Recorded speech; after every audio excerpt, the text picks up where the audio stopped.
having not thrown darts for a week, you can't throw them straight. It's one of these things you have to do every day. You know, like when we do this shit every day, we get better. You get a lot better. But having not done this for a while, it's kind of a trip. Now you suck. How's your Thanksgiving? It was awesome. I had 2 men. One for my mother-in-law at my house, and one of my mother's for everybody. Uh-huh. Yeah, it was good. I told you my cousin wound up having to get a stent put in, though, over the holidays, so I was running around. He's just not far away, helping him out a little bit. He's a little shook up about it. Needless to say, he didn't eat any mashed potatoes or gravy or anything like that. Yeah, I told you, I don't know if I told you this, God, I probably shouldn't even share this on the podcast, but when I got up to Washington, my brother-in-law was back in the hospital. Yeah. Caught him drinking again. Oh! Doctors tell him he's got 6 months to live. He doesn't have a kidney or liver that works. And he's up in his room pounding shitty vodka. Poor guy. I just feel bad for him. At that point, what do you say? I'm sorry. Yeah. I'm sorry you're this way. I wish you could be better. There's no getting mad. There's no, you just... I mean, if you're told you have 6 months to live, and then you keep doing the behavior that got you there in the first place, you don't have choice. There's no choice in the matter. You don't. You're truly, literally addicted to this. To alcohol. Alcohol has control over you. Yeah. Alcohol is taking control. Yeah. It's sad, man. I'm sorry to hear that. It just choices. We all have choices. We sometimes. Oh, you want to play a game? I do want to play a game. All right, so there's really only one thing to talk about right now. Yeah. There's a couple things I want to talk about. By the way, I had some guy who's watching our podcast. Yeah. And he just called me up. Now, if somebody knows the answer to this, call in. Okay, so if you know the answer to what we're about to say, I'm going to say, call in about this. Okay? And the number is 707-330-1272. So the dude calls me up. Next door is a HUD home. Okay? So they're HUD's selling the house. It's a HUD home for sale. All right. It was an old lady, so he took care of the house for her. He knows the house forwards and backwards. His daughter wants to buy the house. Okay? But HUD has come out and said the house is uninsurable. Uninsurable? It's uninsurable because they don't have a minimum of 16 inches of crawl space. Okay. Now, it's like 16 to 24 is what you're supposed to have. They don't have the 16, so they say it's uninsurable. I've been told from one source that trying to fight that, have fun, you're going to take a year. It's going to take a year. You mean insurable HUD insurance or fire insurance, homeowners insurance? HUD will not insure that house. Okay. There's minimum health and safety standards you have to meet with FHA deals. Yeah. So it doesn't mean it. That's what the report says. Now, I think the dude has, a guy who wants to buy it has like a 660 credit score. I think the girl has a 680 credit score. Could they do a 97% deal? And with that 97% deal on a Fannie Freddie deal, if they could in fact even do it, do they have minimum crawl space requirements? Or would it be, because it's not Ginny insurable, then also not make it Fannie or Freddie insurable? I think you're going to get away with it, Fannie Freddie. I don't know if you're going to get away with those credit scores. What were they again? I think 660. And what was the other? 680. At a 97%. Non-QM, maybe? I don't know. Maybe a non-QM. Non-QM. That might be an have to find a little bit more money, but they'll let you get it from almost anywhere. So the story to talk. All right, so here we go. We're starting with the 20s. So the story to talk about today. One thing. The CFPB does not function as an agency as of right now. Okay. Good. I mean, good for those who the CFPB is a complete nightmare for. Bad for, I guess, consumers if they feel like they're being protected by them. Well, I mean, the reason it's not functioning as an agency right now is because they essentially have 2 acting directors. Okay? Which, doesn't make any sense, but so, go on. All right, so basically when Richard Cordroy stepped aside, he announced a new deputy director. So in the absence of a director actually physically being there, then you have a deputy director who's working in their place. So if the director is in the hospital for some reason, right, or out of country for some reason, the deputy director takes over that role. Okay. So Richard Cordroy changed the deputy director at his resignation, to be this gal named Leandra English. Okay. Now Leandra English is she's a crony. She's a prodigy of Elizabeth Warren. She's been with the Bureau since its inception. Actually, she was hand appointed by Raj Date. Oh, really? Yep, and Raj Date has been evidently milking the Bureau of its talent to go into private money. Right. I remember him. So she went and worked over with Date for a while. Yeah. She went back to the Bureau, but she clearly is in alignment with Richard Cordray. She's clearly in alignment with Elizabeth Warren. Okay. So Cordray puts her in as an acting director, and then she says, I'm the director. Okay. Well, she just can't assume that. So then Trump comes in and gets this guy named Mick McIlvee, or Mick Mulvaney, Mick Mulvaney. Yeah. Mick Mulvaney, who has a track record of saying the Bureau's stupid, it shouldn't exist, it's foolish that it's here. I mean, he hates the Bureau. Yeah. Trump appoints him the head of the Bureau. Right. Okay? So now, today, it's Monday, these guys are showing up. Right? Yeah. Now, imagine this. This is like the funniest fucking thing. So today, they both showed up to work. And apparently, this Leandra, she gets in there, she starts sending out emails telling people what to do. She's the acting director today, okay? Interim director today. She's running the show. Right. So then Mulvaney shows up, and he sends out an email that says something to the effect of, I'm sorry that this is the first way you're hearing about me, but you need to disregard everything she's saying, because I'm the director. And oh, by the way, why don't you come up to the 4th floor and say hi and grab a donut? And then he or somebody tweeted the box of donuts. Yeah. So you have 2 directors at the CFPB right now. Right. Now, and keep in mind, the thing that makes it so interesting is that the CFPB it was built completely in a partisan fashion. So, there was nobody who was elected. We had one person who was appointed, the director, and then the director put every single person, and we've talked about this before, everybody in the Bureau is a like-minded crony. Right. And so now, who do you do? Who do you follow? Do you follow the president's appointment, or do you follow the director's appointment? So then today, the director's appointment goes out there and files a lawsuit on behalf of the CFPB. Yeah. Leander files a lawsuit on behalf of the CFPB against the Trump appointment. So now you got a lawsuit going on. But then the head counsel for the CFPB puts out a letter to everybody who says, Trump's right, Cordray's wrong. Yeah. So, and if it's all partisan, you have a partisan Democrat putting out a letter to the CFPB saying, even though I'm partisan about this, Trump's right. Yeah. So you're working at the Bureau today. Who do you follow? What do you do? They don't function. They're a non-functioning agency today. What's going to happen is people are just going to do whatever they want to do until the final actual ruling comes out. Wouldn't that be great? Yeah, it would be. They're on Easy Street right now. Boy, you suck today. I know. You can't hit a 20 to save you. I mean, you're working over at the agency. You don't have to do shit. There's just nothing to do. Nothing. Yeah. And you got parents who hate each other. It's like a divorce, where mom and dad are both trying to make you happy. Damn it.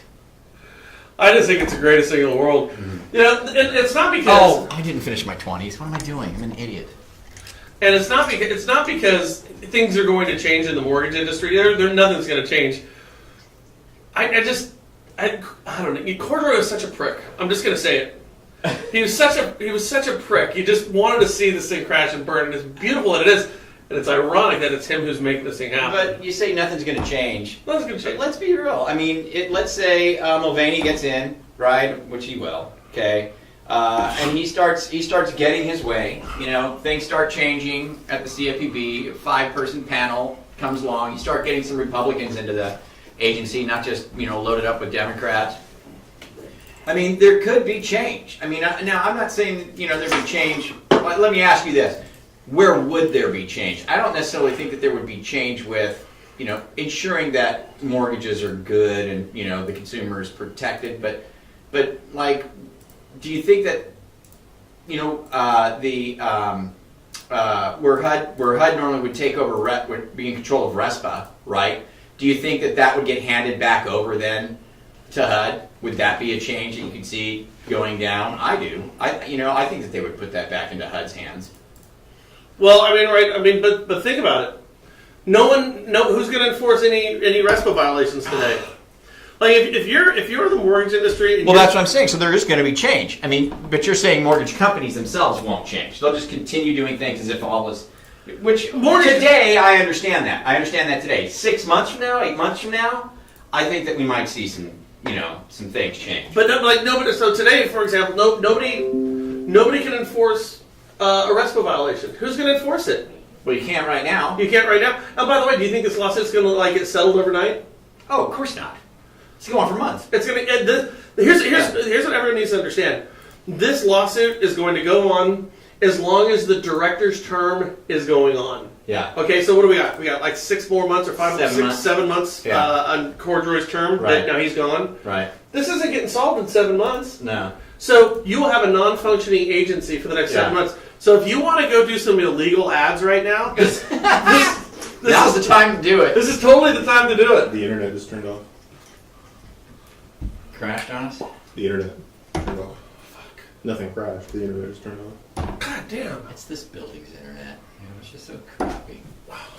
I mean, technically, we're hardwired in through Comcast. I think maybe something that's just. Well, Comcast feeds this building somewhere. Oh yeah, definitely. As soon as it's back, we'll be back up.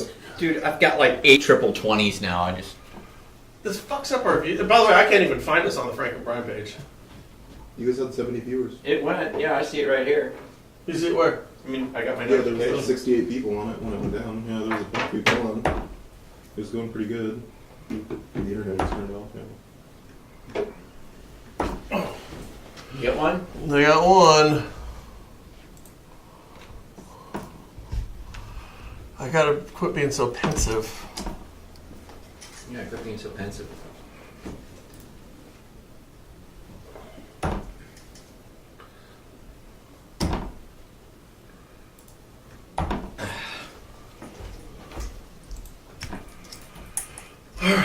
Opened up strong and now I just suck. So I'm going to Southern California next week for Angel Oak, right? Mm-hmm. This is just how funny stuff is. So I go, okay, well I got to start figuring this out. So, Katie, where's my itinerary? What's my okay. All right, we leave at 10 o'clock or something, whatever, 10:30, 10:40 here, Sacramento. And this was booked by Angel Oak.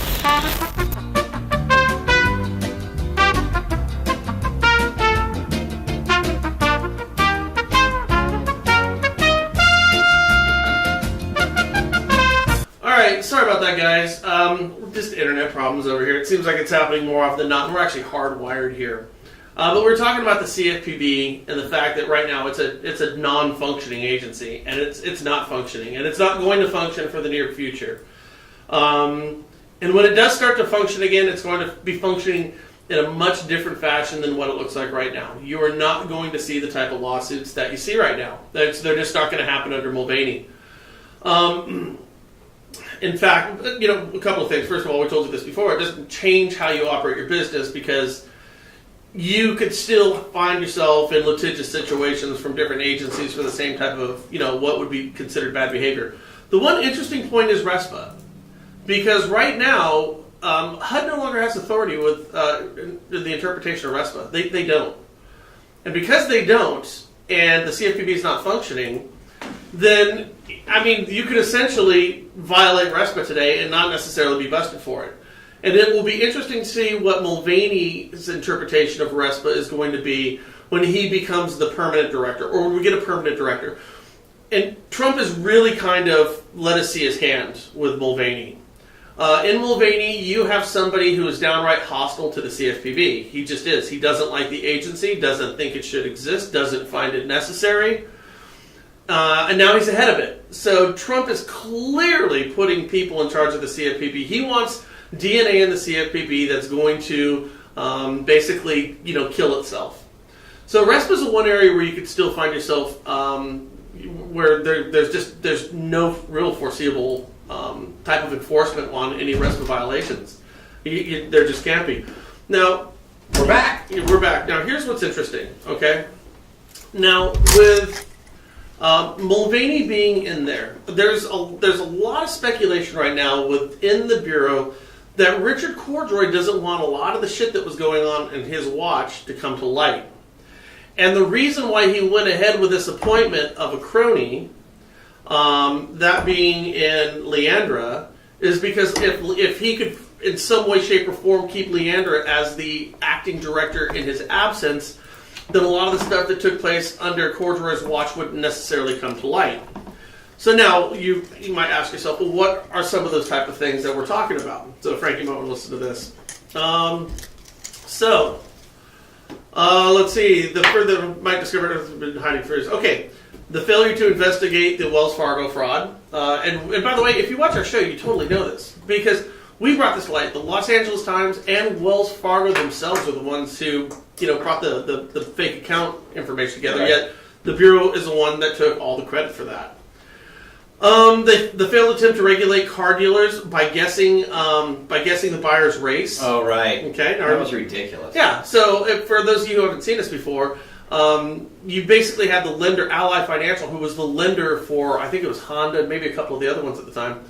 But they wanted to find that there was some type of racism going on in auto lending, and there may or may not have been. That's not even the point.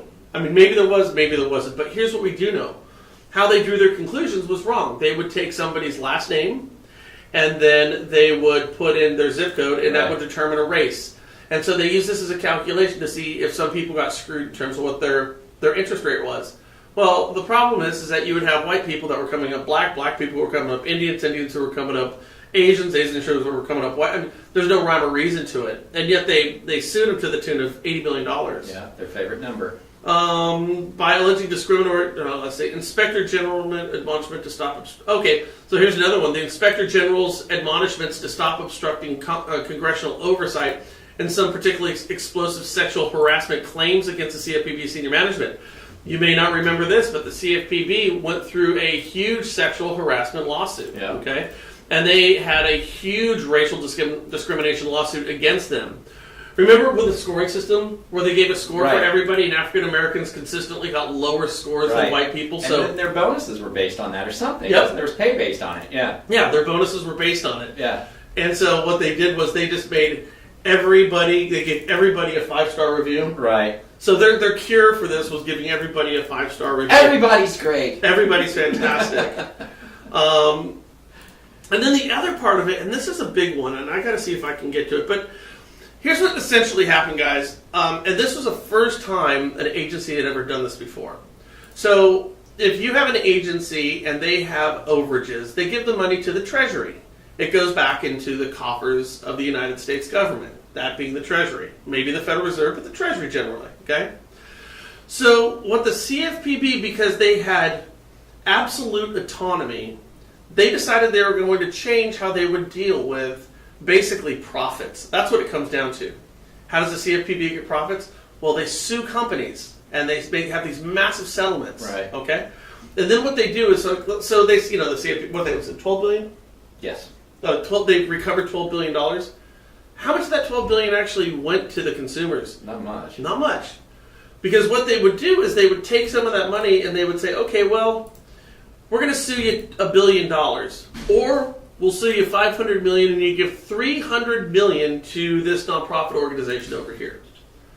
So these companies were then diverting money that was supposed to go back to the taxpayer. Right. And it was going to nonprofit organizations. Fascinating. Well, who do you think those nonprofit organizations were benefiting? Who? The DNC. They were completely partisan. Oh, you've got to be kidding me. I am not kidding you. You've got to be kidding me. I am not kidding you. Oh my God. Yeah. So they don't want this stuff to come to light. Right. Or to get dug into or, worked on. Yeah, that's crazy. I wonder why, did he pick her, Leandra, over, was there somebody else who was the acting deputy, but then he said, no, I'm going to make her the acting deputy? Yeah. And yes. And we don't know, but one would assume, and we're just assuming, you would assume that based on exactly everything you're saying right now, is he felt he could trust her more to keep things going the way they were, and then hopefully be able to preserve this type of stuff from coming out or what have you. Keeping it under wraps. That's exactly what I'm saying, Frank. Yeah. Let's see. English established meetings without any notification of public meetings. The Judicial Watch also shows English was active in arranging private meetings with special interests that were largely liberal and progressive activist groups. English was involved, an example, in organizing on October 27, 2010 meetings that were led by Warren, who is now the Democratic senator from Massachusetts. Yeah. And here's the group. The participants in that meeting included Consumer Union, the AFL, the AFL-CIO, PIRG, and the National People's Action. It was closed to the press. And what these are groups that were putting together, for example, during the presidency, were putting together hit pieces on Donald Trump, and were putting together commercials and things to benefit Hillary Clinton's run for the presidency. So the CFPB was reallocating money away from the taxpayer to benefit the DNC, to benefit Hillary's run. Dude, that is just dirty business. And the one who was doing this... Dirty business. And the one who was doing this who was one of the heads of this, was English, the gal that Richard Cordroy had made his deputy director. So he was trying to put in a stooge, essentially. He was putting in a stooge, and he was hoping that stooge would stick down party lines, and a lot of the bad shit that's been going on over at the CFPB is not going to come to light. There's an interesting comment up here. Yeah, what's it? Take like just one step back. It's Aaron. I'm not really sure what he's saying. Perfect. Hang tight real quick. Hey, who do we got here? Hi, this is Stephanie, returning your call. Oh, hey, Stephanie, I'm doing a podcast right now. Can I give you a call back here in a few minutes?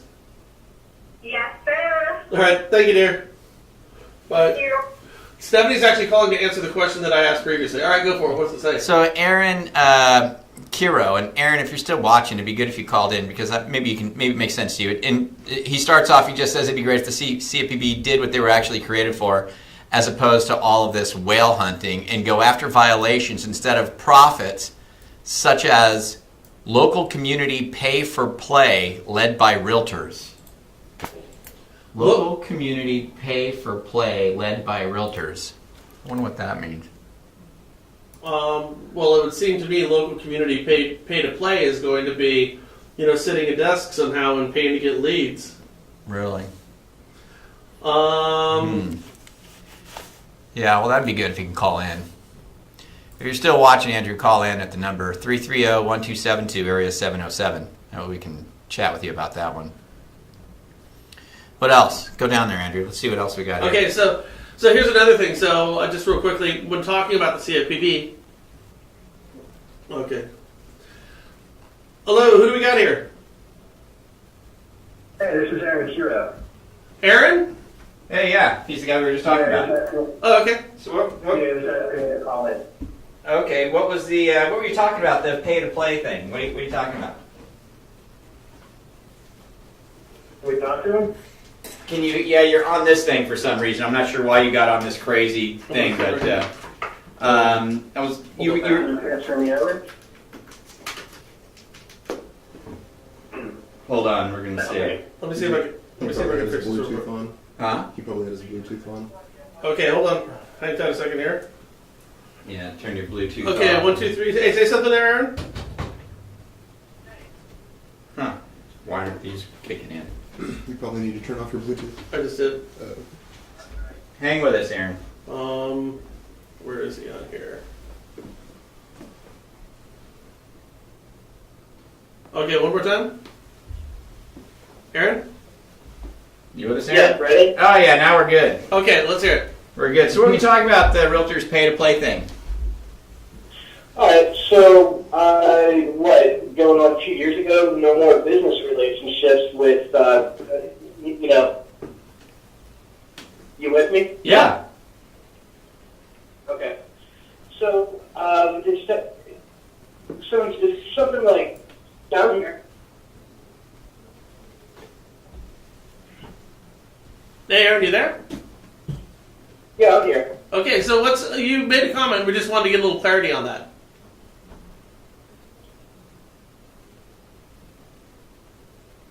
He's not hearing us. Yeah, you can hear me. Yeah, there's a major delay. Oh yeah, well you're going to have a delay. Oh, turn your computer speaker down. Yeah. You can't be listening to the computer while you talk to us. We have a tape delay. We got to tell people that. Yeah, I'm here. There's a major delay. Yeah, don't listen to your computer. You got to turn your computer off or the speakers off on your computer when you're on the phone with us. Okay, I'll try that. And you want to talk through the phone. Yeah, talk to the phone. Okay, so how's that? Yeah, Perfect. we're good. Are you good? Okay, yeah, so I turned it off.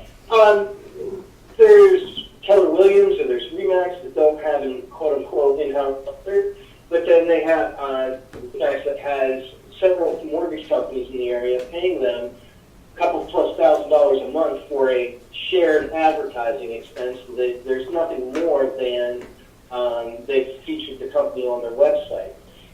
Say the Keller Williams in my area, they're still paying above rent value for office space because they say that it's like a Regis business suite expense. Oh, we use their Wi-Fi, we use their copier, somebody answers the phone for me, and that's the justification for $3,000 a month in payouts. And of course, that's where the majority of the business goes.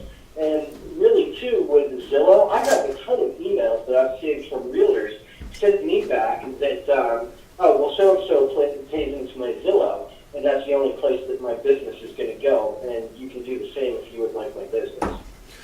Well, see, this is a real interesting part because if there is one thing that is really unenforceable right now, it's RESPA. And what you're talking about is all RESPA.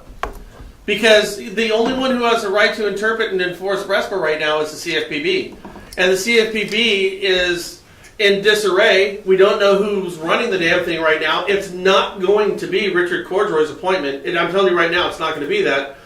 Which means if you wanted to get away with a RESPA violation right now, this is the day to do it. So if you wanted to sit and pay more for office space, the pay-to-play where you're paying extra money to be on somebody's website, paying the thousands of dollars to work with Zillow, right now is the time to do it because there is nobody there looking out for RESPA. Think about that. Yeah, and that was Aaron's point. It's like, wow, instead of going after the big whales and just taking all that money, why don't you start attacking some of this? So unless they can get $500 million out of Wells Fargo or $500 million out of Zillow, they don't care about even a major city's what's going on in the community of a major city. Right. God, man, you're just terrible. So he's throwing darts at. He's throwing darts. Nobody that I've even become one of those people that go to my local congressman's office and point this out, and they just look at me like a deer in the headlights. Now, let me ask you this, though. Now, just kind of at a side note, do you really think that it's harming somebody? Like, are consumers getting harmed because lenders are paying to sit at a desk in a Keller Williams office? I mean, just aside from what that... Yes, because if it's not good for me, it's not good for the consumer, and if it's not good for the consumer, it's not good for anybody because it's a monopoly. So now, let me ask you this: Are you paying right now to play? Absolutely nobody, nowhere. Nobody, nowhere. And I do a good business. But very often, my odds are maybe 1 out of every 150 realtors that I meet, just because there's not some sort of embedded relationship from the in-house where the broker owner is clubbing with a realtor over their head.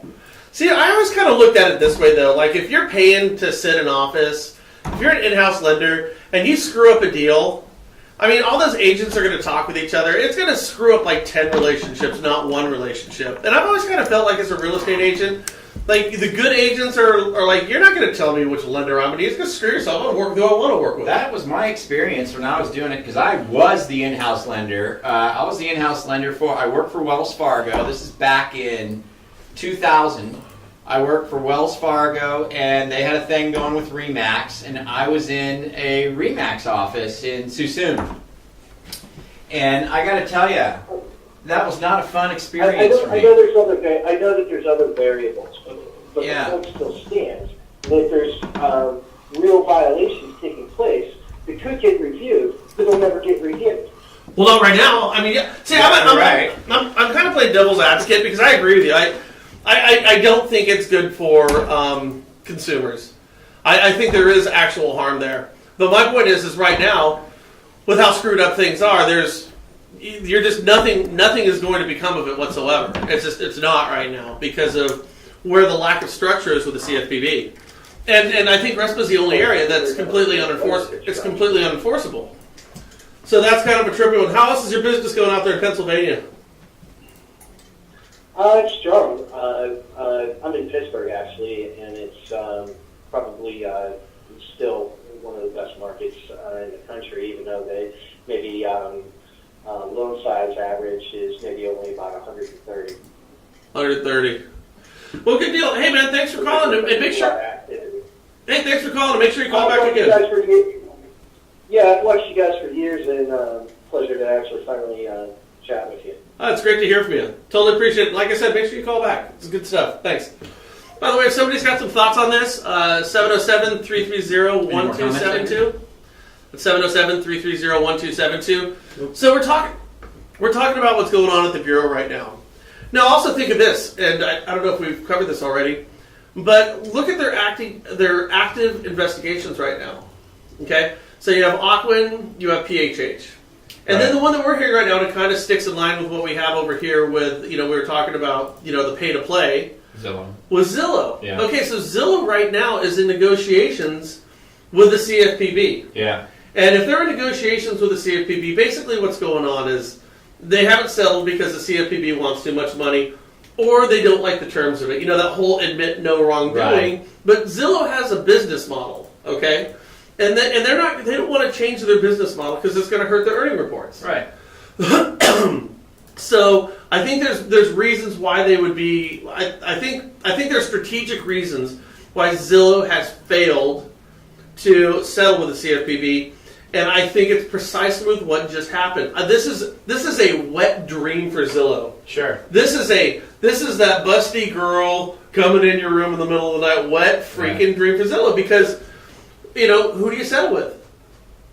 Who do you settle with? Well, in this scenario, they probably aren't going to have to settle. Well, okay. Let's say do I settle with Mulvaney and his group over there? Absolutely, that's who you settle with. Or hold on a second here, but I have another person who is laying claim, who's going in the building. Yeah. Who's laying claim to that? If you're Zillow, you do whatever you can do just to delay anything. Right Here's now. what Zillow's doing. You're going to say, we need to file a delay here. We need to file a delay there. We just need to delay things. That's what you do if you're Zillow. You just wait. I think Zillow's lawyers right now are figuring out how they can go to the judge and say, you need to drop this case. Yeah. Or this whole thing needs to be dropped at this point. Yeah, just get rid of it. Because, I don't know, has a case even been filed yet? But if there has, they're going to ask him to drop it. But right now, Zillow's off scot-free. Yeah. I'd say so. Andrew, what's Zillow's stock doing right now? Remember we talked about this last week. Here, I pulled it up. One sec. Here, Let's see, what's Zillow's stock doing today? Hey, Mike Scalise, if you have some time, call in. I'm looking at your comment right now. Okay, so let's see. What do we got? 217. Where's it at right now? Here, I can't really. One sec. You've got. So where's Zillow's stock? Okay, so we have Hemp Yankee. Is it the same thing is happening here? Banks and Whoa, where you go? You go up to Well- get the newest stuff. Well, go. Well, there was another comment we were looking at that was the other direction. Yeah, down there, right there. so what are they saying? The same thing is happening here. Banks and brokers are feverishly conspiring. That's somebody agreeing with Okay. Andrew. What's the say below that?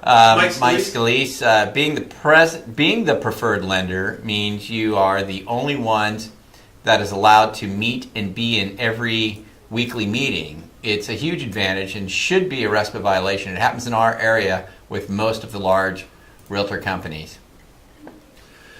Yeah, 42.6 is the current stock, but we don't know if that's up or down. up or down.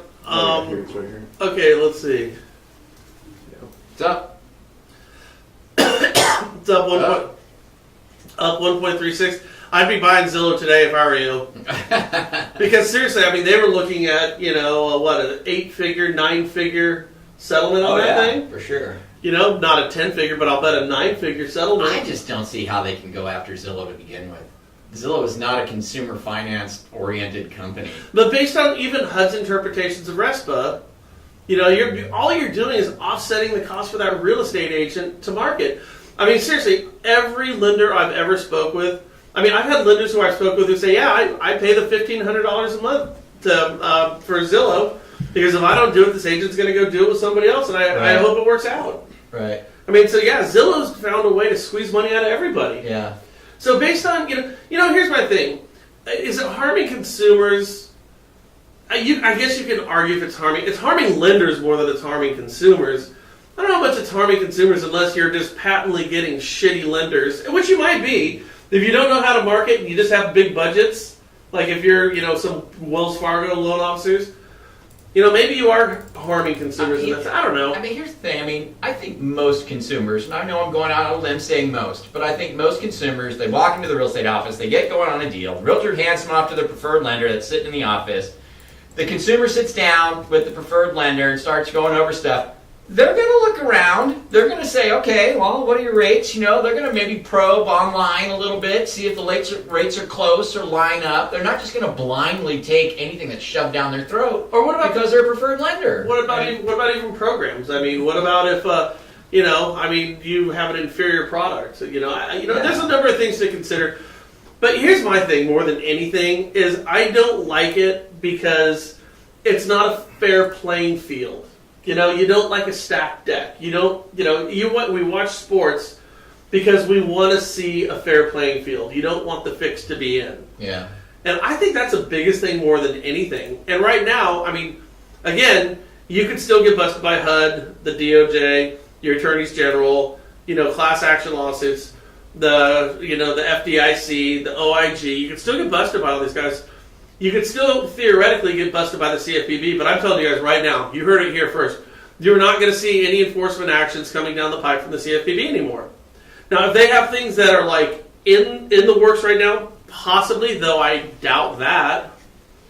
I guess you could go to, the girl's name is English, so I'm going to call her English. So you could go to the English gal, who's the appointment from Cordroy, and she could say go along with it, and, maybe McElvey won't hear about it, but then again, now you're going down and trying to go down an enforcement action, and as a lender, I'm going to just say go screw yourself. I'm not dealing with you. Absolutely. You do anything to delay it. You don't have the authority to come after me. Right. You are not the legitimate director of the CFPB. Therefore, you have no authority to come after me. Yeah.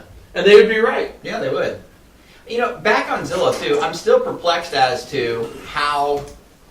Zillow is just a third party. Software company. They're not the ones doing anything with the real estate. They're not involved in the real estate transaction at all. How can they be liable? I just don't see it. Well, they do control the vast majority of eyeballs of people who are searching for homes. Still, they're not. It's the Consumer Finance Protection Bureau. The Consumer Finance Protection Bureau. Zillow is a property search website. You know what I mean? And okay, so they send leads to realtors, and realtors can split that cost with lenders, etc. Well, that's not Zillow's issue. It's not. They shouldn't even be able to take Zillow. Okay, but let me ask you this.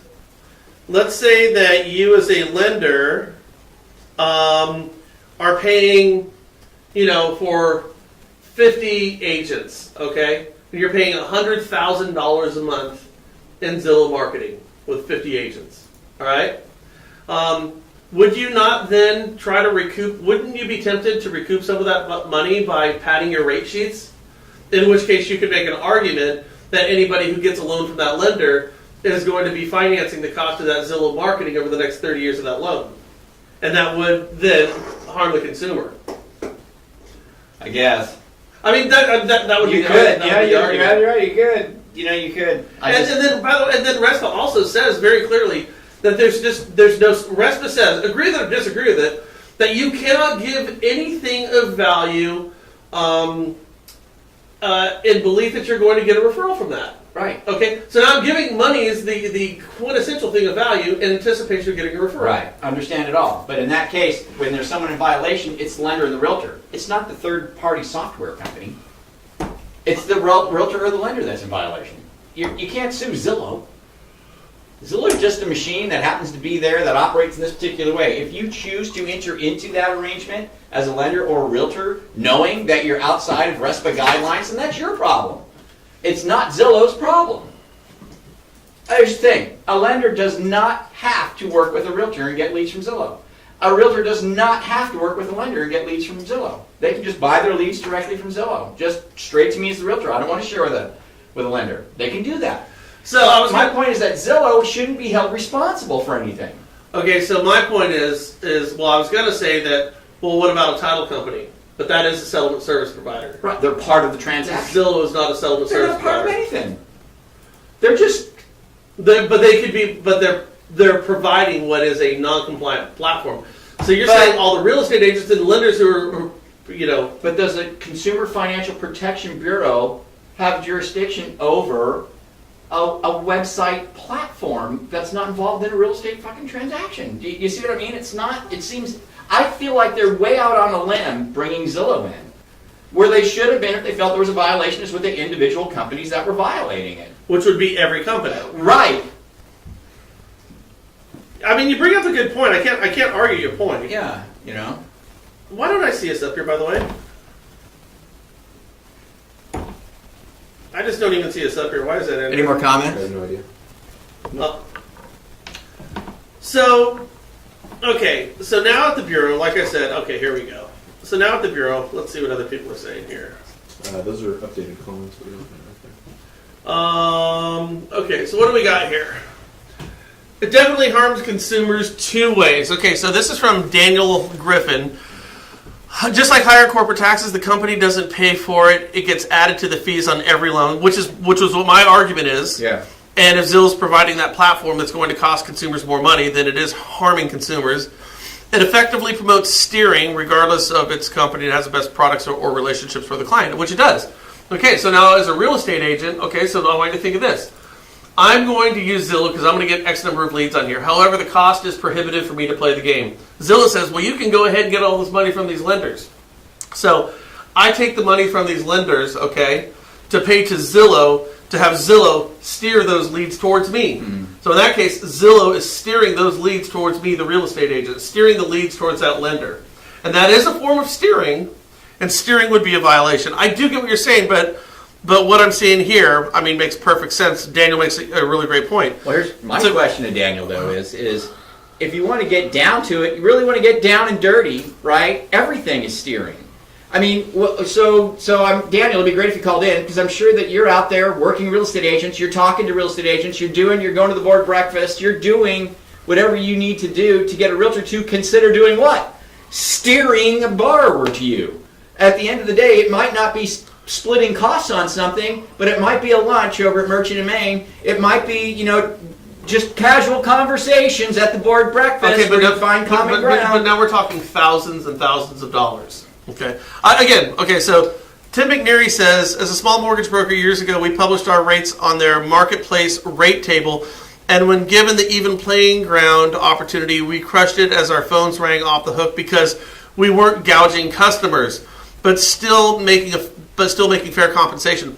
Once Zillow priced their service out of our budget, Budgetly no longer priced out theirs. So yes, Zillow is a machine for those with deep pockets only. Okay. So he's saying, yeah, we offer a better rate, better price. So if I'm going to be working with Zillow, I know that I'm going to get those leads. Therefore, I can pad my rate sheets. So in padding your rate sheets, you are in fact harming a consumer. I see it.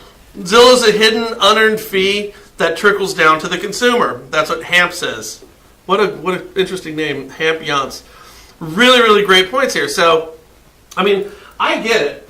And by the way, could you also just make this argument, just because they're not a settlement service provider, but they are in fact harming consumers in a transaction where they are borrowing money, should a consumer bureau not be able to enforce that? Apparently they believe so. Think about an appraiser. What if an appraiser is going out there and fudging appraisals. Should the CFPB be able to go after them? I mean, what if somebody is consistently doing shitty pest reports? I don't know if that's a CFPB. It's collateral against the loan. It's supposed to be the consumer finance, mortgages, car loans. You see, this is the problem with the CFPB being in charge of RESPA.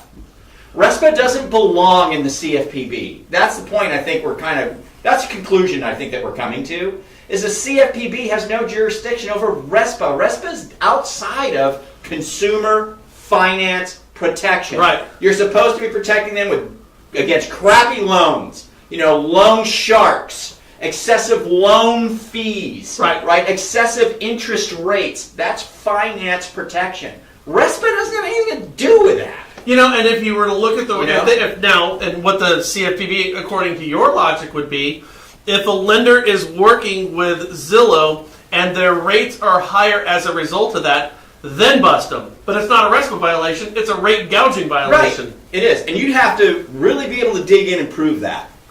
I mean, you would really have to be able to prove that. I don't know how you could possibly do that. Well, I think if there's somebody who could do it, it would be a multi-billion-dollar agency that has a blank check to do whatever the F they want to do with all the information on everybody in the country. Well, yeah, I don't know if they'll be proving it or just exercising their absolute authority to do their assumptions the same way they did with Ally and the stupid algorithm. But let's think about this for a second. Protecting consumers at this point.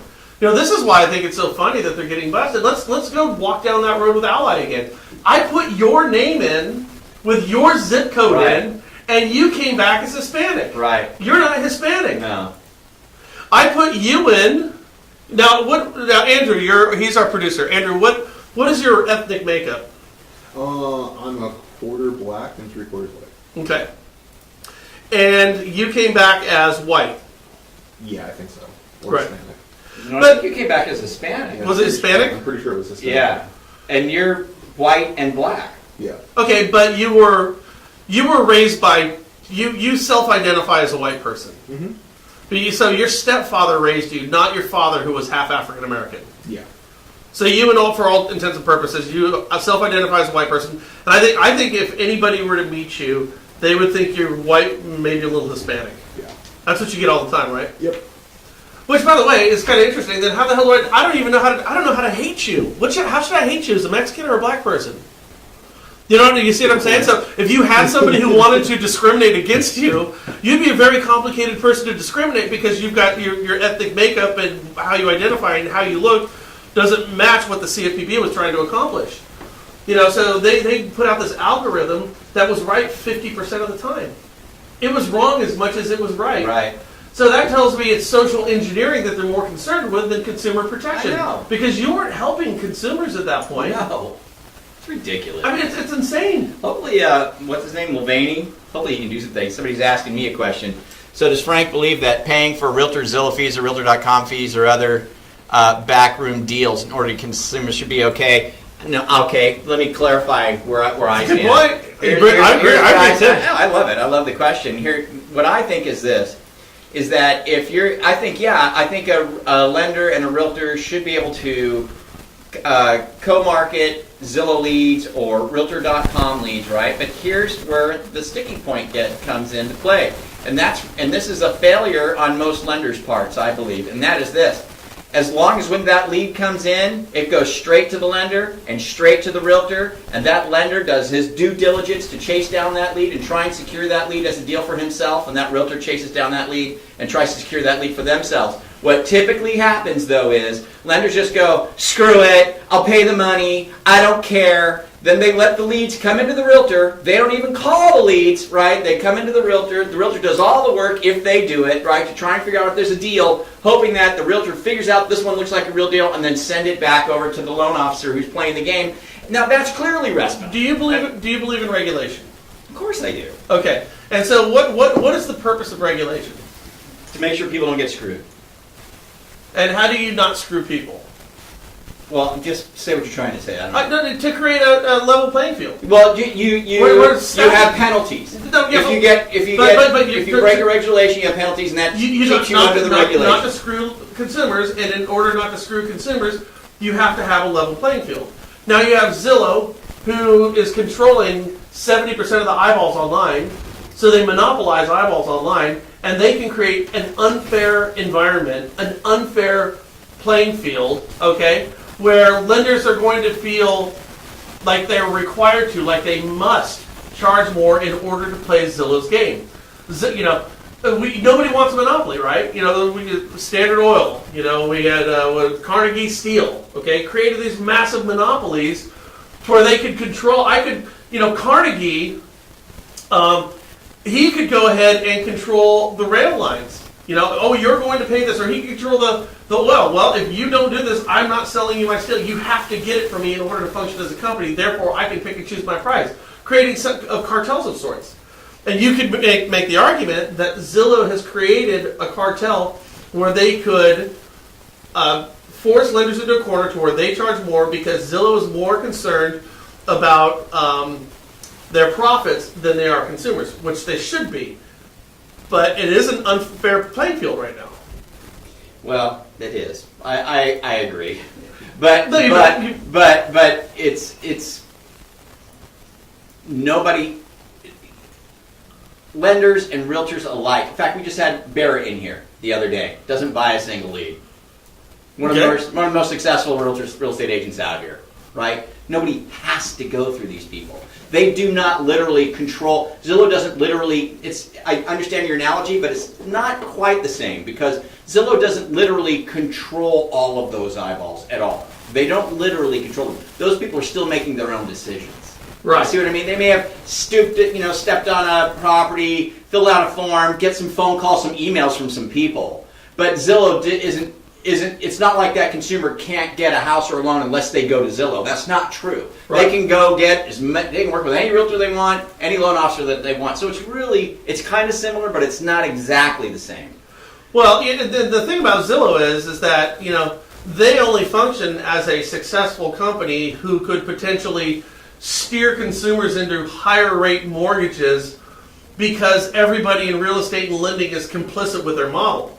Right. So could you then... Who's to blame, really? Yeah. And by the way, did you know that Zillow has, this allegedly, what I've heard, is they have account reps who work with multiple listing systems to get the data. They have account reps who are going to be working to get the direct feed from the big companies out there. So what does an account rep do? An account rep in this capacity is just going to be peeling money off in the form of tickets to games, limousines, whining and dining. Yeah. Okay? Now, if you're accepting that as a multiple listing system, then do you not fall under jurisdiction of RESPA or fall under jurisdiction of what the CFPB is doing? The point is this. See, I think what I heard you say a moment ago, and I kind of agree with it, is you said that CFPB should be focused on consumer protection and that RESPA does not have its place there. RESPA should be its own entity. Okay? Yeah. And I can see that separation. Yeah. But right now, that type of consumer protection that everybody's talking about is on hold, dude. Seriously, last Friday when you went into work, yeah, you had to be concerned about a RESPA violation. Today, you don't. Right. It's a whole different world today. Right. And that's pretty remarkable. It's pretty weird. It's pretty amazing. And I'm not seeing anybody talking about this shit but me and you. Yeah. RESPA's done. You can't enforce it right now. That's crazy. What else do we got over here? Okay. Appraisal management companies. This is from Mark Quackenbush. What a great last name. Appraisal management companies have used an unlevel field against appraisers for years. That's absolutely true. And by the way, it's a product of government regulation, but it's absolutely true. And then Kevin Schumann says, I have a local banker that is taking realtors on trips to Super Bowls and World Series, buying them nice watches, putting them up in his vacation home, and they send all their buyers to him. That is what we want the CFPB to stop. I think a better way to say that is, Kevin, that is what we want RESPA to stop. Yeah. Oh, yeah. That right there is a RESPA violation. Sure. But if the CFPB, here's the problem with the CFPB. If they would have done this type of shit, there's nobody who would be complaining about them. I mean, 10 lenders who were breaking the rules all the time. Right. But the rest of the industry would have been on the side, including myself, supported the CFPB for their fair and even-handed approach to enforcement. But we just didn't see that. But I think everybody would agree with that. An overindulgence, overpriced convenience that mostly benefits the pros of the transaction and is probably being paid for by the consumer. Yeah, let's see, Mike Yance again, he says, I don't believe the CFPB should stop them. I think the general public should see the light about Zillow. He's calling him Zildo. But that is your turn or my turn? Yours. Been waiting on Oh, but that's hard to do. Like seriously, I was just up in Seattle this week, and I was looking at properties for my in-laws. Where the fuck do you think I went? Zillow. Absolutely went to Zillow. And God, dude, I can't throw a dart to save my life today. What are you shooting for? 18s. Oh. Here, tap that in real quick. What's it? Whenever you guys just push the camera up, whenever you Oh. guys pull off. Okay. So, hey, anyone want to call in, got some thoughts on this, feel free to at 707-330-1272. A couple other things that I found fairly interesting, because, man, I've been gone all week. Like, the whole week. Dude, I'm done. I'm done driving up to Seattle. I love Seattle. But, like, going up there to see the in-laws, those days are done. They just sold their house.